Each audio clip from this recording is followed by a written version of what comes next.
আসসালামু আলাইকুম প্রিয় বন্ধুরা। এই ঈদের আগে অনেকেই জাল নোট দিয়ে মানুষকে ক্ষতিগ্রস্ত করে।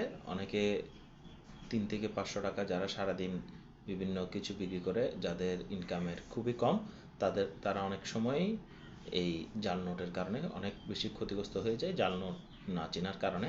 তো আসল নোট এবং জাল নোটের পার্থক্য দেখানোর জন্য আমি আপনাদেরকে দুটি নোট দেখাচ্ছি। এটি হচ্ছে জাল নোট, আর এটি হচ্ছে আসল নোট।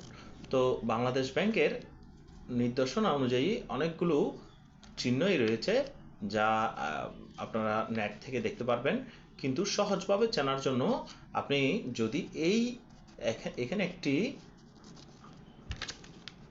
অংশ রয়েছে, যেটি চাইলেও আপনারা এভাবে যদি নখের ঘষা দিয়ে তোলার চেষ্টাও করে, তখন এটি উঠবে না। এই আপনারা সবসময় যে কোনো নোটকে যদি সন্দেহ হয়, তাহলে এখানে আপনারা নখ দিয়ে কিংবা কোনো কিছু দিয়ে আপনারা এখানে একটু খুঁচিয়ে দেখবেন। এই যে এই জাল নোটটি দেখুন, এখানে খোঁচানোর পরে এই অংশটি পুরোটি উঠে গিয়েছে। তো ঈদের আগে আপনারা আপনাদের আসল নোট চিনে এবং দেখে গ্রাহকের কাছ থেকে টাকা নেওয়ার জন্য অনুরোধ রইল। ধন্যবাদ সবাইকে।